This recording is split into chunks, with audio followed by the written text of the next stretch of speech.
Assalamualaikum warahmatullahi wabarakatuh. Hai anak-anakku kelas 5 MI Tarbiyatus Syarifah. Bagaimana keadaan kalian hari ini? Semoga kalian selalu sehat dan selalu dalam lindungan Allah Subhanahu wa Ta'ala. Berjumpa lagi dengan Bu Ayuda. Kita akan belajar tentang siklus air. Apa itu siklus air? Sebelum kita mempelajari pada pelajaran hari ini, marilah kita membaca basmalah terlebih dahulu. Bismillahirrahmanirrahim.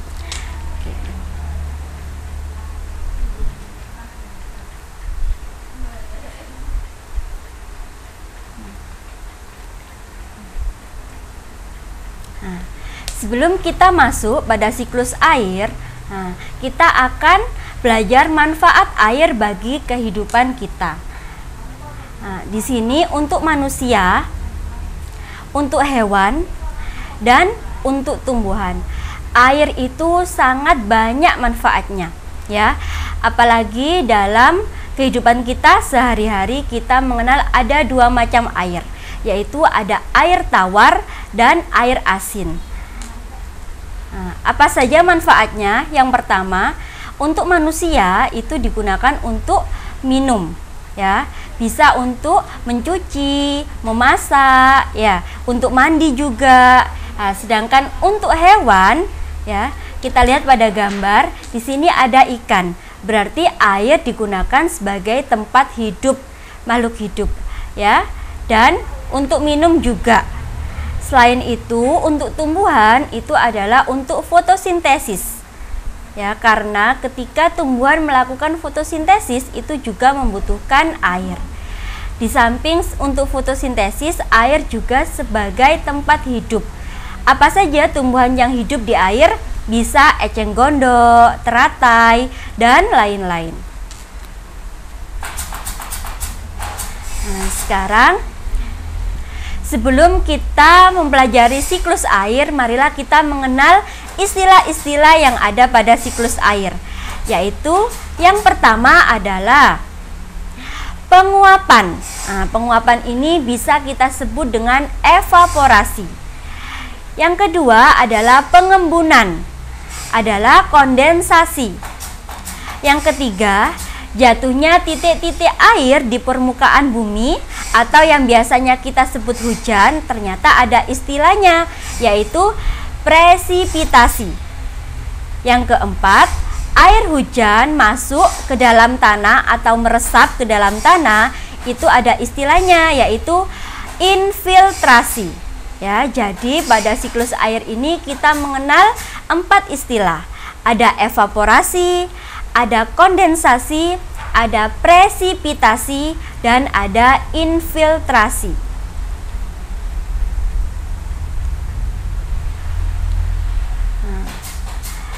Faktor-faktor yang mempercepat proses siklus air apa saja? Yaitu ada energi panas matahari. Permukaan bumi menerima sinar matahari tidak merata, bergantung letak geografisnya. Ini adalah lamanya penyinaran pada suatu tempat.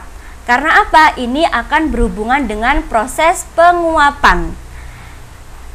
Kelembapan udara.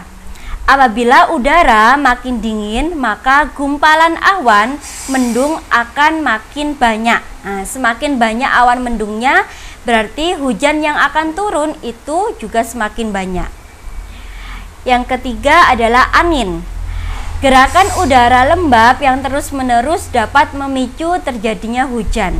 Angin ini biasanya akan bertiup dari udara yang tekanannya tinggi ke udara yang tekanannya rendah. Suhu udara. Suhu udara ini dapat mempengaruhi besar kecilnya curah hujan. Sekarang kita akan belajar siklus air pada permukaan bumi. Ada apa saja? Ada siklus pendek, ada siklus sedang, dan ada siklus panjang. Bu Ayuda ulangi lagi, di sini ada siklus pendek, siklus sedang, dan siklus panjang. Mari kita lihat. Di sini ada siklus panjang. Maaf, di sini ada siklus pendek. Coba perhatikan pada gambar di sini. Ini ada proses penguapan ya, yang mana penguapan tadi adalah evaporasi. Penguapan ini terjadi di danau, di air laut, di sungai ya. Terjadi penguapan atau evaporasi yang mana air akan naik. Ya, air akan naik terus mengalami kondensasi atau pengembunan yang mana akan menjadi gumpalan-gumpalan awan. Nah, semakin banyak gumpalan-gumpalan awannya nanti, ini yang akan mengakibatkan turunnya titik-titik hujan pada permukaan laut. Nah, jadi siklus pendek ini langsung turun pada tempat itu. Jadi ketika ini berada di laut, berarti hujannya langsung turun juga di laut. Sedangkan untuk siklus sedang, perhatikan gambarnya lagi. Di sini juga sama, terjadi penguapan ya, penguapan atau evaporasi. Penguapan di sini bisa terjadi sama juga, bisa di laut, di sungai, di danau. Nah, ketika sudah menguap akan membentuk awan ya. Pembentukan awan ini mengalami kondensasi, pengembunan. Nah, dan akan terjadi adveksi. Waidah ulangi lagi, akan terjadi adveksi. Apa itu adveksi? Adveksi itu adalah ketika awan akan tertiup angin menuju ke suatu tempat yang berbeda pada pembentukan awan tadi. Nah, awan tersebut bertiup menuju daratan. Nah, di sini awan ini bertiup menuju daratan, yang mana akan terjadinya hujan pada daratan tersebut. Jadi untuk siklus sedang ini hujan tidak terjadi di atas laut lagi seperti pada siklus pendek. Hujan ini terjadi pada daratan. Air yang akan turun ya sebagai hujan ini bisa menyerap ya, bisa terserap oleh tanah atau kembali lagi ke sungai, danau atau laut. Ini yang membedakan dengan siklus pendek tadi ya. Jadi ada beberapa aliran air yang masuk ke dalam tanah. Selanjutnya ada siklus panjang. Di siklus panjang ini lebih panjang lagi, sama seperti pada siklus pendek dan siklus sedang. Terjadi penguapan atau evaporasi, pembentukan awan ya, kondensasi. Terus ada adveksi juga, yaitu awan akan menuju tempat, tertiup angin menuju ke tempat lain. Nah, yang membedakan adalah di sini awannya ada di atas gunung ya. Ada di atas gunung. Terjadi hujan. Terjadi hujan ini ketika mencapai ketinggian tertentu, uap air atau hujan ini bisa menjadi ya, tidak hanya menjadi hujan, bisa menjadi gletser ya, atau kristal-kristal es, karena suhu di pegunungan juga cukup dingin.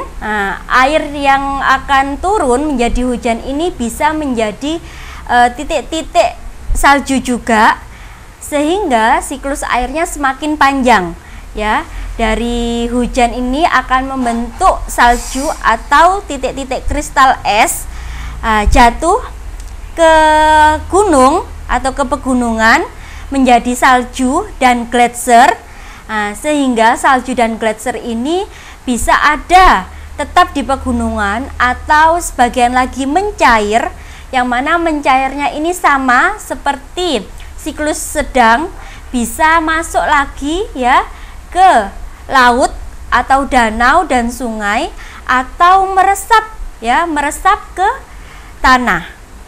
Yang membedakan pada siklus panjang ini, aliran airnya itu semakin panjang dari awan ya, membentuk titik-titik hujan, yang mana tadi tertiup angin menuju ke gunung, di pegunungan yang tadinya akan turun hujan karena udara sekitar pegunungan terlalu dingin sehingga membentuk salju.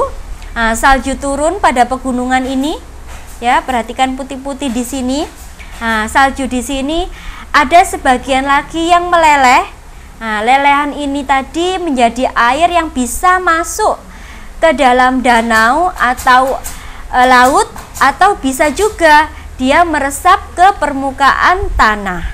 Nah, ini yang membedakan dari siklus pendek, siklus sedang, dan siklus panjang. Berikutnya, pengaruh siklus air terhadap makhluk hidup, terutama pada manusia, hewan, dan tumbuhan, yaitu sebagai sumber air pengairan pertanian, irigasi, atau usaha perikanan darat. Nah, ini biasanya digunakan oleh para petani, ya, air sebagai sumber irigasi. Yang kedua adalah sumber pembangkit listrik tenaga air, PLTA. Biasanya ini terjadi di pegunungan yang ada sumber air terjun yang cukup deras. Yang ketiga adalah tempat untuk mengembangbiakkan ikan dan menangkap ikan untuk memenuhi kebutuhan. Berarti ini sebagai tempat hidup makhluk hidup, yaitu ikan atau pertambakan, ya, biasanya untuk nelayan bisa, petani ikan juga bisa. Yang keempat adalah tempat olahraga. Nah, tempat olahraga ini biasanya untuk berenang, ya, arum jeram juga. Dan tempat rekreasi. Tempat rekreasi ini biasanya ada air terjun juga, kolam renang, ya, yang ada airnya. Yang keenam adalah tempat memenuhi kebutuhan sehari-hari seperti mencuci, mandi, minum air, dan lain-lain. Yang ketujuh adalah sebagai sarana transportasi.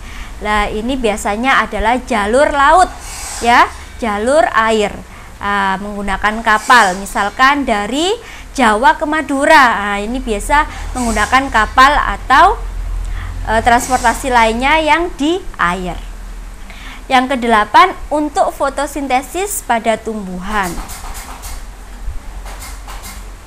Selanjutnya,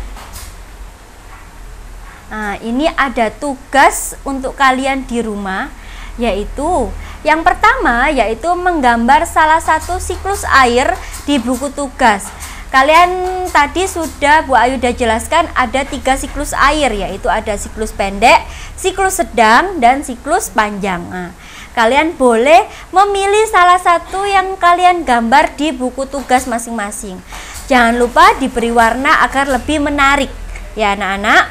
Yang kedua yaitu mengerjakan evaluasi pada subtema 1 IPA halaman 35 di LKS kalian masing-masing. Perhatikan langsung dikerjakan di LKS, ya anak-anak. Jadi tugasnya ada 2, yaitu menggambar salah satu siklus air dan mengerjakan evaluasi subtema 1 IPA di LKS. Sekian penjelasan dari Bu Ayuda tentang siklus air, yang mana siklus air tadi ada 3, ada siklus pendek, ada siklus sedang, dan ada siklus panjang, yang mana itu tadi dipengaruhi oleh 4 faktor. Cukup sekian penjelasan dari Bu Ayuda tentang siklus air, semoga kalian paham, ya. Sebelum Bu Ayuda mengakhiri pembelajaran hari ini, marilah kita baca hamdalah terlebih dahulu. Alhamdulillahirabbil alamin. Bu Ayuda akhiri, wassalamualaikum warahmatullahi wabarakatuh.